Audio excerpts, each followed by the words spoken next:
आइए सुनते हैं मोहन राकेश जी द्वारा लिखा गया नाटक आषाढ़ का एक दिन। यह नाटक 3 अंकों में है।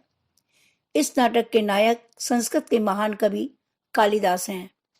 प्रथम अंक का प्रारंभ घनघोर बारिश से होता है। एक वृद्धा स्त्री अंबिका साधारण से घर में धान फटक रही है। तभी सामने के द्वार से भीगे हुए कपड़ों में कांपती ठिठुरती मल्लिका अंदर आती है, जो अपने प्रिय कालिदास से आषाढ़ के पहले दिन की बारिश में भेंट करके आती है, यानी मिलकर आती है। वह अपनी माँ को सारी घटना बताती है, परंतु उसकी माँ बदनामी के कारण उसकी बात सुनना नहीं चाहती और अपने काम में व्यस्त रहती है। तभी बाहर घोड़ों के टापों की आवाज सुनाई देती है। मल्लिका के पूछने पर ये लोग कौन हैं, तब अंबिका बताती है कि ये संभवतः राजकर्मचारी हैं, जो वर्षों में कभी कभी ही दिखाई देते हैं, और जब ये दिखाई देते हैं तो कोई ना कोई अनिष्ट होता है। कभी युद्ध की सूचना आती है तो कभी महामारी की। पिछली महामारी में भी तुम्हारे पिता की मृत्यु हुई थी, तब इन्हें यहाँ देखा गया था।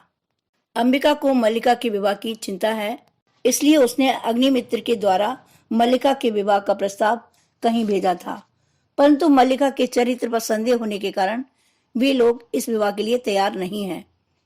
मल्लिका रोने लगती है। जब मल्लिका को पूरी बात पता चलती है तो वह अंबिका से कहती है कि वह विवाह नहीं करना चाहती, तो फिर वह क्यों प्रयास कर रही है। उसी समय कालिदास हरण शावक हिरणी के घायल शिशु को लेकर आता है, जिसे दंतुल नामक राजपुरुष ने बाण से घायल किया था। कालिदास का पीछा करते हुए दंतुल भी वहां आ पहुंचता है और कालिदास से हिरणी के घायल शिशु को मांगता है, परंतु कालिदास उसको नहीं देता और दोनों में वाद विवाद होता है। अंबिका कालिदास को भला बुरा कहती है, तो वह हिरणी के बच्चे को लेकर अपने घर चला जाता है।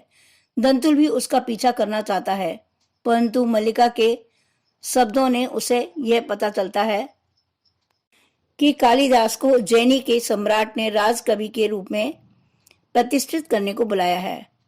दंतुल की बात से मल्लिका चकित हो जाती है। इधर दंतुल कालिदास से क्षमा मांगने जाता है। मल्लिका कालिदास को यह खुशखबरी देती है। अंबिका कालिदास को संदेह की दृष्टि से देखती है और मल्लिका से कहती है, अगर कालिदास तुमसे सच्चा प्रेम करता है तो वह तुमसे विवाह क्यों नहीं कर लेता। अगर उसका विवाह हो गया तो वह तुम्हें भुला देगा, फिर तुम मेरे बाद जीवन में अकेले कैसे रहोगी। उसी समय कालिदास का मामा मातुल आकर कहता है कि कालिदास ने उज्जैनी जाने से मना कर दिया है। थोड़ी देर बाद ग्रामवासी निक्षेप मल्लिका के पास आता है कि वह कालिदास को उज्जैनी जाने के लिए राजी करे, अन्यथा कालिदास स्थानीय कवि ही होकर रह जाएगा। इसी बीच विलोम आता है, जो मल्लिका को प्रेम करता है। वह मल्लिका की माँ अंबिका को कालिदास के प्रति भड़काता है और कहता है, उज्जैनी जाने से पहले मल्लिका और कालिदास का विवाह हो जाना चाहिए।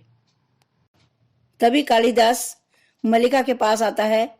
उसका विलोम से विवाद होता है। मल्लिका विलोम से चिढ़ती है, इसलिए विलोम को भला बुरा कहती है। अंत में विलोम कालिदास और मल्लिका का विवाह की बात कहकर चला जाता है। कालिदास उदास हो जाता है। तब मल्लिका कालिदास को प्रेरित करते हुए कहती है कि वह चाहती है कि वह उज्जैनी जरूर जाए। यहाँ रहकर भी कालिदास से दूर नहीं रहेगी। मल्लिका को बार बार कहने पर कालिदास उज्जैनी जाने के लिए तैयार हो जाता है।